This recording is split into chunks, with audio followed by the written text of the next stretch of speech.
Can you do us all a favor and stop force feeding your brain to-do lists? You know, it's funny when we watch the YouTubes, right, of people trying to get babies to eat things, and it's funny, but at the same time, actually, it's not. And that's exactly what it's like, in a unique perspective of when we try to force feed our brains to-do lists, because there's a lot of neuroscience behind why that's not a good thing. And intuitively, I believe most of us know it's not a good thing because we have our to-do lists and they tend to leave us feeling frustrated, depressed, overwhelmed, and then a whole other litany of, fairly negative emotions. But we've been conditioned to believe that you've got to get them out of your head, you've got to write them down. That's how you stay accountable. You get the reward of checking them off and all of that type of thing. Okay, so today I'd like to myth bust that a little bit with some facts on the neuroscience behind how our brain processes information and why to-do lists are so challenging, and they lead to overwhelm, procrastination, and avoidance. And that's, again, nothing about you. That's not saying anything bad about you or saying like, oh, my brain can't handle and my brain doesn't work this way or any of those types of things. It's just, I'm going to break it down into three parts because when I was wanting, I like my threes, and I was really struggling to be able to give you this information in, my 10-minute or less format. So welcome to part one of this series on how to stop force feeding your brain to-do lists. So beginning with number one, it's cognitive overload.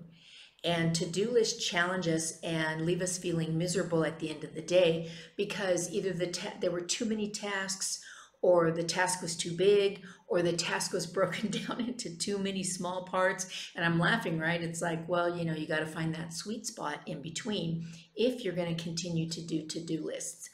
And when we have all of that happening, we deplete our cognitive resources and our ability to think and be effective. So if you've ever heard yourself say, I can't make one more decision today, or you say, I'm brain dead, or I have brain fog, or any of those types of things are telling you, your body's verbally letting you know that you are overwhelmed, overloaded, and exhausted mentally. Okay, so here we go with the fun part. What are you going to do about it? Here's your 3 steps for cognitive overload. Number one, and this is a 3 and a 3, and that's because they're really pretty short and sweet. So it's called the 3 Ds: delegate, dump it, or do it. When it comes to your to-do list, who can do it for you? That's delegate. Do you need to do it? Can you just say, you know what? I don't have time for this right now. Can you learn to say no, right? So that's dump it, or do it. And one of the things that I'm guilty of, and I know it's not the best way to do things, but it works for me well enough, is I leave my tabs open at the top because that reminds me of everything that I believe I would like to accomplish today. So that's kind of my version of a to-do list. So number one, delegate, dump, or do. Okay, I think that's pretty easy, pretty clear cut. And if it's not, guess what? I did a vlog on it a while ago. Look at the vlog on procrastination. Okay, it's tip number 2.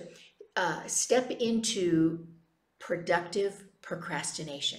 So get outside, get in nature, get up, move, set a timer. I use a timer a lot because time is a construct, and when you're enjoying things, it seems totally different, right, than when you're doing things that you're really struggling with. So get outside, use the timer for whatever it is you need to do when you're stepping away from the task.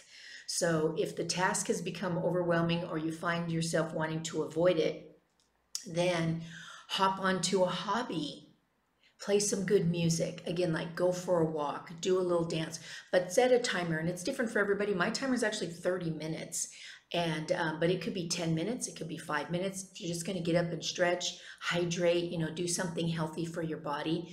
But it really, not but, it really massages your brain when you slip into something that's more like a hobby, something enjoyable, a way that you want to be spending your time, then your focus will kind of snap back to ground zero when you hop back into work and the to-do list, so to speak. Okay, so massage your brain by taking those breaks. They're called productive procrastination. And I talked about it last week, so you could revisit that one if you need to remember. And then the third, and to me the most obvious one, is to have an accountability coach. And I find that as being one and having been one for over 27 years, that people will say, I can't afford a coach. To which my argument is always my stance, my counter as their devil's advocate is to ask them what it's costing them mentally, physically, and emotionally to not have the accountability coach. You can have an accountability partner, which could be free, but what I found is because there's no money involved, we let each other off the hook, or we show up late for appointments, or we reschedule our time together.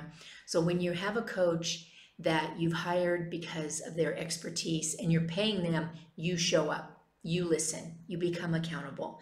And I have a lot of super cool ways that I keep my people accountable that I'll share with you when you become a client. I don't want to tell you now, it might change your mind. You might chicken out. Okay, so your 3 for improving your cognitive overload, right? So to minimize that feeling of being exhausted and not having any more to give is the 3 Ds: delegate, dump it, do it. Use productive procrastination, walk away, do something fun or something good for your body, or all of those with a timer. Yes. And then the last one is to invest in an accountability coach. I can only promise you that it'll be worth it.